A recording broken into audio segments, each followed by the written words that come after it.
Today on Investigate TV Plus, warehouse workers say an invisible toxic threat led to life-altering illnesses. I'm Tisha Powell. And I'm Lee Zurich. We investigate claims that two companies conspired to hide the potential harmful exposure from its employees for years. I trust you to make it safe for me to come to work. So why you can't just do it right? Plus, we uncover a loophole in new safety rules that could potentially put thousands of more workers at risk. Then, a grieving mother's mission to make social media safer. It's so unfair to have to only remember them. We know kids are constantly connected. We go in depth on a new warning inside their apps that could help save a life. And innovation creates inclusion. How can we get a plow on his chair?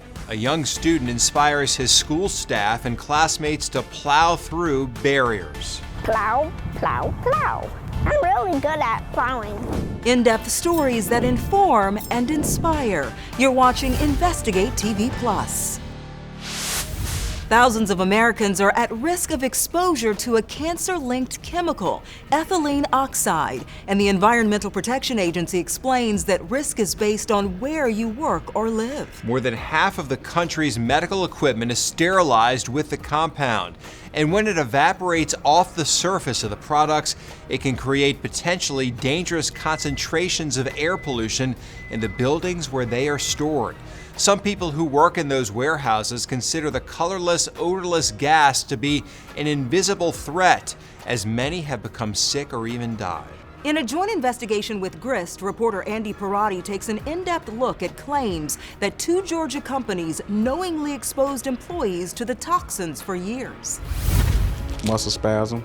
Ira Montgomery shows dozens of prescriptions he takes every day to stay alive. This is another blood pressure. 26 pills in all. I forgot those from last one more, I'm sorry. And this is anti-reject. Medication needed following an organ transplant after doctors discovered cancer in his liver that nearly took his life. 15 pills in the morning, 16 pills at night, every day, 7 days a week. So this is your life? Yeah, my new life. I thank God for being here, but it's hard. A joint investigation uncovered Ira is one of more than 50 employees at this Lithia Springs, Georgia warehouse who claimed in a lawsuit their former employer, ConMed, exposed them to a cancer-causing toxin for years. Many of them now suffering from severe illness. At least 4 have died. So me and my wife, we sat down and we looked at each other and said, baby, they are now pausing all of you guys. Here's how it happened according to the lawsuit. It starts at this facility owned by Sterigenics in Cobb County, Georgia, which sterilizes millions of medical devices a week using a hazardous colorless gas called ethylene oxide, a toxin the Environmental Protection Agency says causes cancer and tumors. The sterilized products are then trucked 12 miles away, here to ConMed's 300,000 square foot warehouse, the size of 5 football fields. While there are boxes of medical equipment treated with ethylene oxide, off gases inside the warehouse, allegedly exposing workers. I was shocked. Attorney Eric Hertz represents Ira and other warehouse workers in a pending lawsuit that claimed ConMed and Sterigenics conspired together to hide exposure from workers. The claims against ConMed were dismissed after Hertz said the plaintiffs reached an agreement. Sterigenics' lawsuit is still pending. In 2020, ConMed admitted to the Occupational Safety and Health Administration that employees were not informed about ethylene oxide, fining the company $7,800. There's no reason not to tell the employees. There's no reason not to give them protection devices. Handheld monitors used by Ira and other ConMed workers show ethylene oxide levels inside the warehouse so high, it set off alarms. Multiple readings more than 50 parts per million. The exposure limit set by OSHA is 1 parts per million. So This is 911. What's the address of the emergency? It's ConMed Corporation. There's an employee. I'm not sure if he's having a seizure or a heart attack. According to county dispatch records, EMS responded to the warehouse at least 22 times since 2016. We just used to have people that come in there and just fall out. Just out. Collapse? Just collapse. We was having a meeting and one of our employees just collapsed in the floor. The warehouses where the material that gets sterilized goes to, nobody really thought about them having emissions. Jim Bolin is the air branch chief for the Georgia Department of Environmental Protection. In 2019, the agency tested the air around another Georgia warehouse storing medical equipment. The findings were startling to the state. The warehouse emitting 5,700 pounds of ethylene oxide per year. That's about 9 times higher than the facility where the equipment is sterilized. That's correct. The controlled facility had lower emissions and the warehouse had higher emissions. Wow. I mean, that must have been a surprise to you. Yes, it was a very big surprise. After uncovering elevated levels of the toxic gas, the Georgia Environmental Protection Division now mandates these kinds of warehouse companies must obtain air quality permits, which include monthly testing and new equipment to remove the gas. While Georgia took action, we uncovered warehouses in other states that store products sterilized with ethylene oxide do not have similar regulations. Do you think this is something other states should be looking into as well? I think they should be looking into it. This one here is another anti-rejection. An industry using a dangerous chemical, accused of exposing workers to an invisible threat for years. I gave you 13 years of professional work. I trust you to make it safe for me to come to work. So why you can't just do it right? ConMed has denied the allegations in response to the lawsuit and declined to answer our questions. Sterigenics also denied any wrongdoing. In March 2024, the Environmental Protection Agency released sweeping changes involving sterilization plants that use ethylene oxide. It includes installing more advanced equipment to remove and capture the gas, as well as better air quality monitoring. But the EPA's new rules do not address most warehouses that store medical supplies treated with the gas. There are at least 4 in Georgia, including ConMed. Still to come, a delicate balance beneath the waves is in danger. This is one of the biggest ecological disasters currently ongoing. We take an in-depth look at the mission to save marine life from an invasive species takeover. But first, you've likely heard the studies social media can harm children's health, but could a warning similar to the ones you see on tobacco products save lives? We hear from experts next. Our in-depth coverage continues. You can get connected to InvestigateTV Plus on all social media platforms.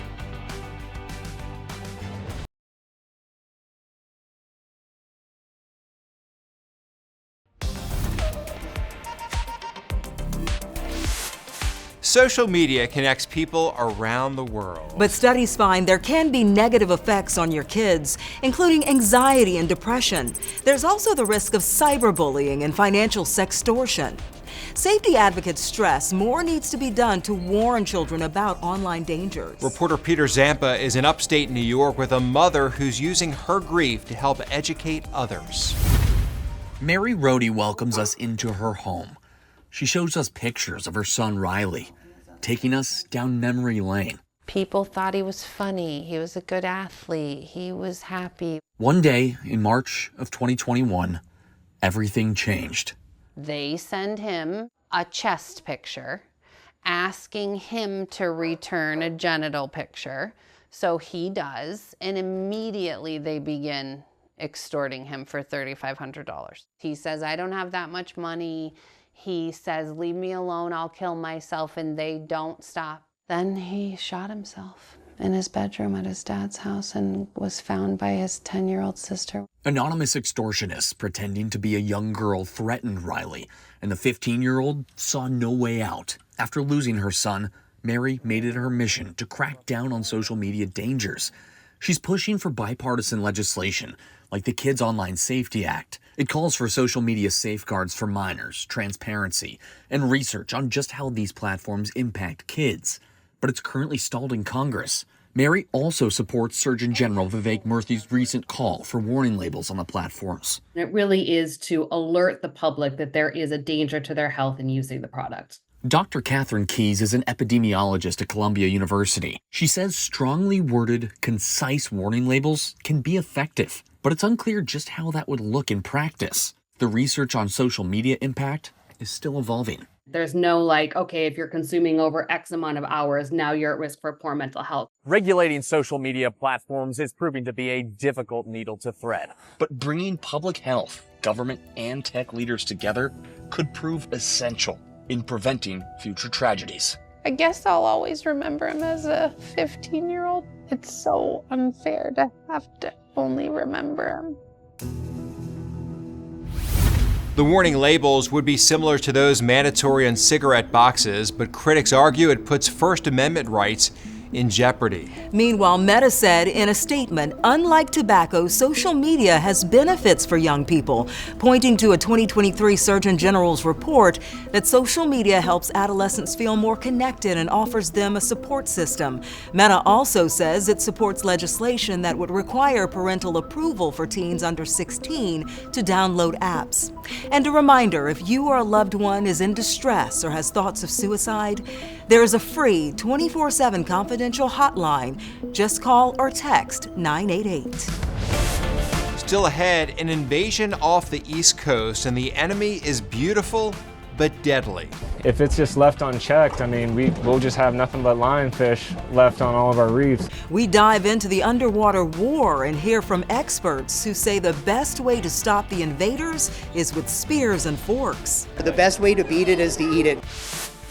You can watch Investigate TV Plus anytime, streaming online. Get the app for Roku, Amazon Fire TV, and Apple TV. They're free to download.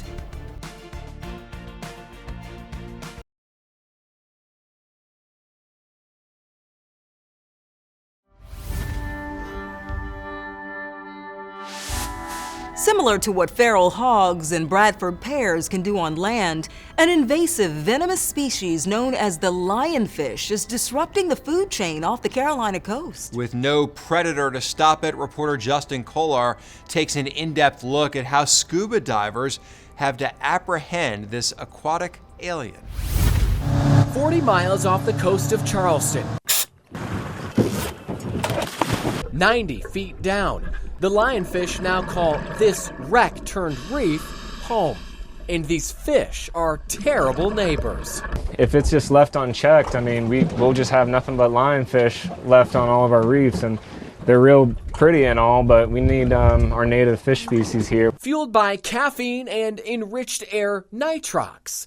Out here, you can call Captain Greg Schuler the president of this aquatic HOA. They don't have any natural predators here in our waters, so there's nothing really checking their numbers. There's no way to stop these ferocious feline fish, other than by ousting them yourself. Armed with a spear and zookeeper to keep his catch, Schuler's crew and I made some house calls, evicting 17 lionfish in 2 dives. We're trying to keep their numbers down so that it can give our native species a chance to, repopulate. Arnold Postel is the dive safety officer for the South Carolina Aquarium. A lot of people equate this as one of the biggest ecological disasters currently ongoing. While it looks brutal, Postel says you shouldn't feel bad. These venomous freeloaders are dangerous, not only to you and me, but also to our ocean. If they had it their way, they'd be the sole occupants of the sea. And that's the problem, is they're voracious predators. They will eat anything they can get in their mouth. They're very gluttonous. And they're eating all the little fishes that we want to thrive, because those little fishes are either the fish of the next generation, or they're the food source of a lot of the fishes we're looking for. And either way, we don't need a break in that food cycle. He says the only way to break lionfish is to beat them at their own game. The best way to beat it is to eat it. And you don't have to be a diver to help put a fork in these fish. In In fact, that's exactly what you should do. We kept thinking we need to get more people involved because we have fun and we're doing the best we can, but it's more than what the aquarium could do standalone with our dive team. And that's where the idea of Lionfish and a Lionfish Derby came out, was how can we get the community involved. The Lionfish Derby is a contest that encourages divers to call or kill as many lionfish as possible. Dive teams like Schuler's crew from Whole Other World Scuba record their hauls and compete for prizes. Then you reap the reward, eating them at the festival. The best part is they taste great and the divers' efforts are paying off. Yeah, the difference has been really surprising. I mean, 2 years ago when we would come out here, you could barely see the wreck. There were so many lionfish on it. And when, we'd clean them up all year long, and then after the winter, we'd come back and there was noticeably less. And I mean, today we were actually having to look kind of hard for them. So that is a promising sign that we're actually making a difference. 90 feet down, the hands and feet, or flippers, of future conservation efforts making a difference here. One lionfish at a time. We have a way to teach people about something that is out of sight, out of mind, and like a lot of problems, out of sight, out of mind doesn't get the attention it needs to help fix it. Experts say the lionfish originally came from the Indo-Pacific region of the world. The cost of dealing with invasive species in North America is expensive. It was around $2 billion a year in the 1960s, and today it's about $40 billion. Whether it's moving firewood in your yard, driving a boat cross-country, or even eating invasive species, there are steps you can take to help prevent their spread. To learn more, head to InvestigateTV.com and search Price of Pests. Up next, meet the first grade snowplow operator who's melting hearts at his elementary school. Thank you, Nolan, for coming. You're welcome.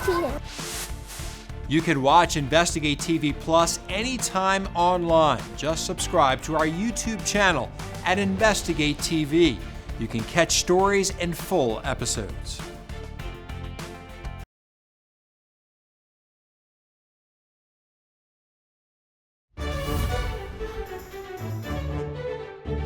Plowing snow might seem like a job nobody wants, but a 7-year-old in Green Bay, Wisconsin is on a mission to make his school's playground recess ready. Reporter Jeff Alexander explains how creative thinking from the principal and custodian inspired his new job.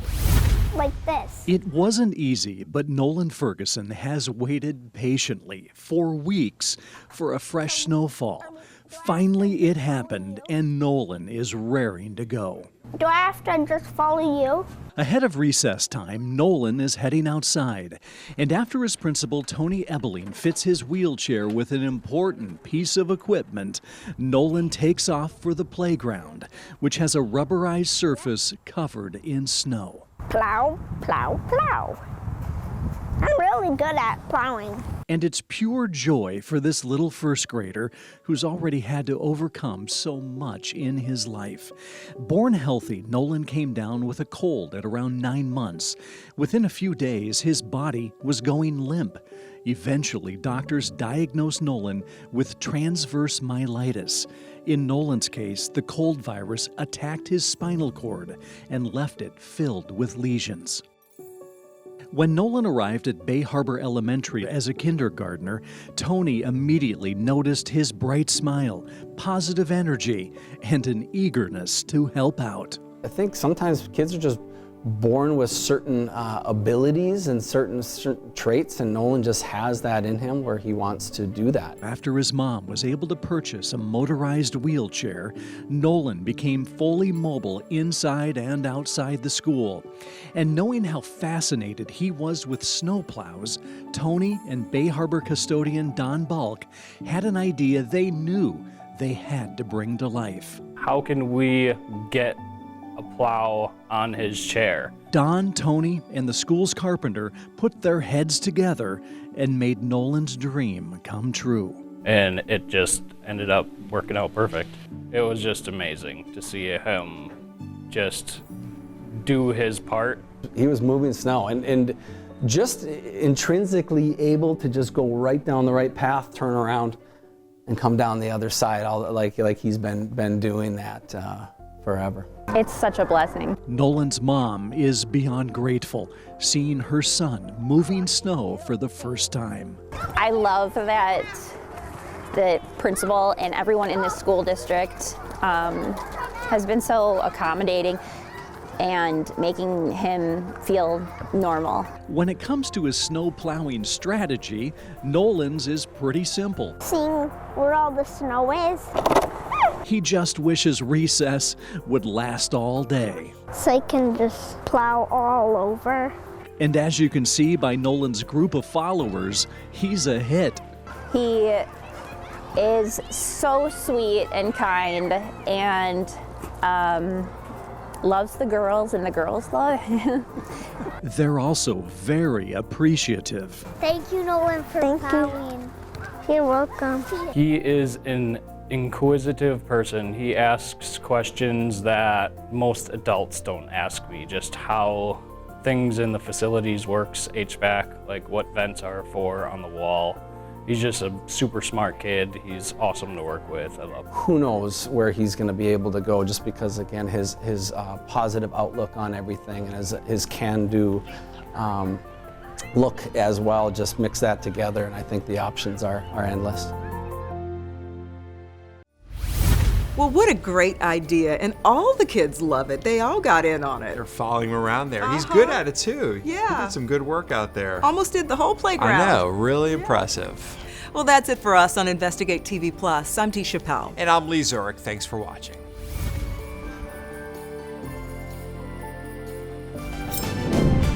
On the next Investigate TV Plus, an innocent airline passenger refuses consent to have his bag searched by a federal drug agent. I actually saw the Investigate TV news article pop up too, and I remember thinking, well, at least I did this right. But he's pulled off his flight and the bag ends up getting searched anyway. We take an in-depth look at your rights at the airport.